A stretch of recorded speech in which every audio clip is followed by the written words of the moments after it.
Yeah, go read a book, you illiterate son of a bitch, and step up your vocab.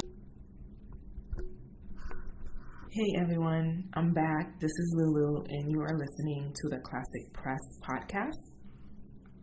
So here I am, a bit tardy to doing my reviews of select readings. I just want to say that I have been reading some books, however, I've just not been recording or summarizing my notes. I want to say that after the last episode, I read a book titled The Faces on the Bottom of the Well. Again, the title of the book is The Faces of the Bottom of the Well by Derek Bell. And it was a tale of short stories done to either dispel or rebuke the certain civil rights laws and how those can be taken away. Unfortunately, I'm not legally astute in my language, so it took me a harder time to comprehend the gist. I kind of get it, but I think I just need another chance to reread that book because I think something valuable will come out of it. After that, I read a book titled When Affirmative Action Was White by Ira Katz-Nelson, and I followed that up with a book by Angela Davis, the former Black Panther member activist, titled Woman, Race, and Class.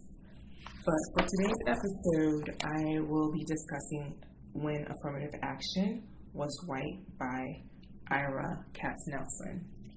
So the basic gist of this book is how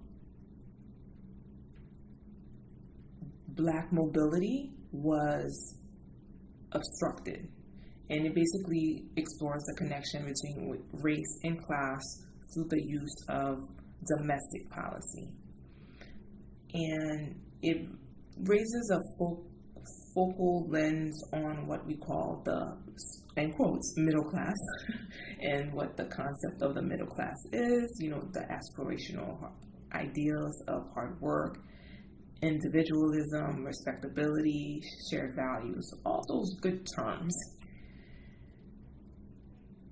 So for this book, the author or the researcher basically lists out what I would say new era deals between like 1930s, like the Great Depression, to the World War II, followed by the civil rights 1960s.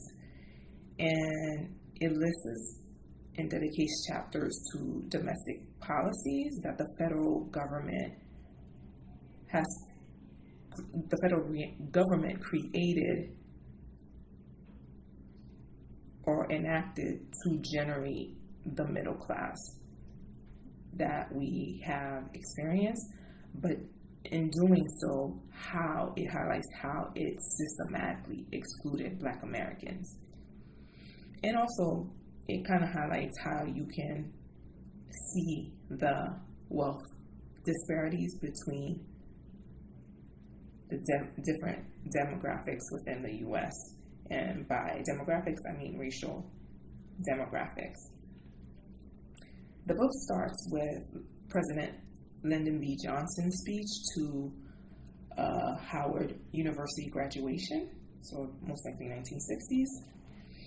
And it kind of delves to a new era deals program, such as the Federal Housing Administration, and how that agency that was supposed to assist and basically ensure private mortgages for everyone or every citizen who qualified. However, when it was enacted by individual banks or local banks, it was another, I want to say, artificial barrier that prevented qualified Blacks families to obtain loans. And in the data that he provided, he just displayed that the overwhelming amount of loans went to white families. And he followed that up with other bills or legislation, such as the Social Security Act bill, which I wasn't aware of. I am aware of the Social Security Act, and that it assists and provides income to retirees. However, when it was first enacted, it was for all citizens. However, Southern politicians, what I would say Southern Democrats, Southern Dixiecrats, went and legislated or advocated against blacks, or not particularly blacks, but a specific field, a work field for like agricultural laborers and domestic workers. And think about it, those were the jobs filled majority by Black Americans. And again, he examines the GI Bill and how, after World War II, to get vets educated, vets coming back from World War II, educated or provide educational benefits to them. Again, this bill was basically colorless. However, when it was implemented in the state and local level, yes, barriers did transpire. And again, you have to think about, can a black veteran go to a University of Michigan or a University of Ohio? So they were limited in their selection. So yes, some that did qualify and did obtain educational benefits would go to, say, what we call, or what is called HBCUs, historically black colleges and universities. But these universities couldn't accommodate all of these men or former black vets coming back to the state. So again, waiting lists, and some people just, didn't bother afterwards. And can you follow that up with basically labor laws, or what you would call union laws? And again, how, yes, it was colorless in theory, however, in implementation, it became racialized. Finally, like I said, the way he started the book was with LBJ's speech to Howard University graduates, and the corrective action that came out of that was affirmative action, which you all know as a tool that should be used to rectify the unfair gains through certain institutions or disciplines such as, education and employment. But as you all know, over the last 10, 15 years, policy is being used to erode some of those gains. And also he doesn't mention that. This statement that I'm saying right now, he doesn't mention it.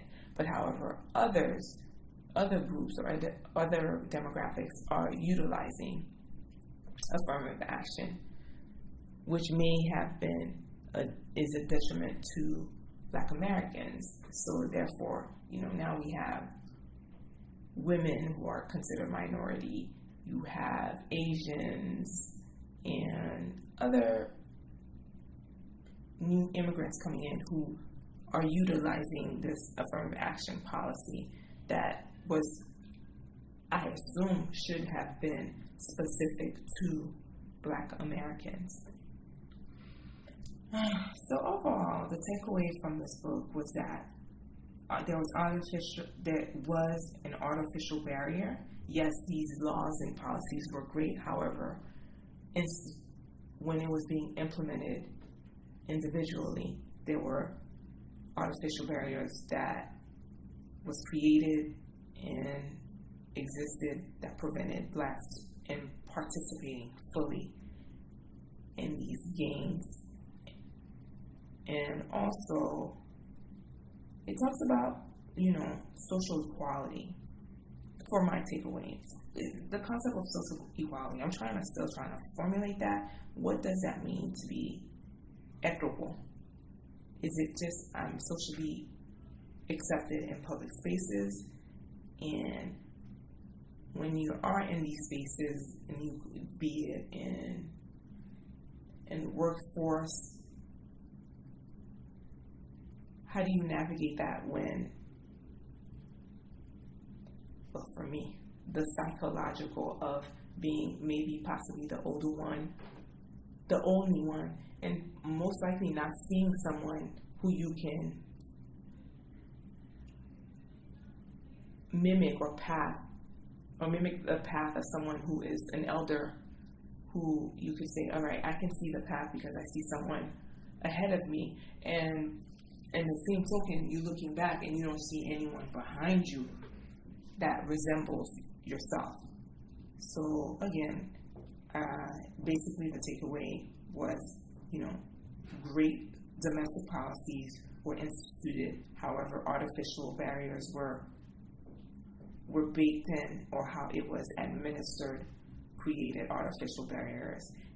And what does social equality, what does it look like, and who's responsible to rectifying this? And again, I think that the answer is, the word that everyone doesn't want to say is government. If government created this so-called middle class that white Americans are enjoying and other Americans enjoying, they need to rectify the wrongs that were done in the past. So again, it will have to be a form of government action that needs to take place. All right, people. The next summary that I have, like I stated earlier, is the book by Angela Davis, which is Women, Race, and Class. And I will sum it up. I have a lot of notes on this, close to 4 pages of notes. So I will do my best to summarize it and try to make it less than 20 minutes. I promise. All right, family. Thank you for listening. I greatly appreciate this. Like I said, I read 3 books. Unfortunately, I just couldn't get the grasp of Mr. Bell's book. I'm not legally or abreast in law and how he was using law to summarize or utilizing laws to create these short stories, and showing that how these laws are not really sound and can be taken away. So I'll try my best. If not, I'll just move on to something else that I have planned. I have two books in the stack, which is Ida B. Wells and a little book that I know I could finish in if I put in my time, 3 days or a weekend, which is a young adult's book. I think it's in 4 weeks. It's a diary of either a young girl going through the Great Migration or a Native American from the Caribbean islands. So we shall see which one I can grasp and catches my attention in the first page, and I'll rock with that, and I'll have something short and sweet to fill you in and enjoy some orgasm. All right, family, listen, if you're into sociology and politics and policy, I duly recommend When Affirmative Action Was White by Ira Katz Nelson. All right, family, take care. Bye.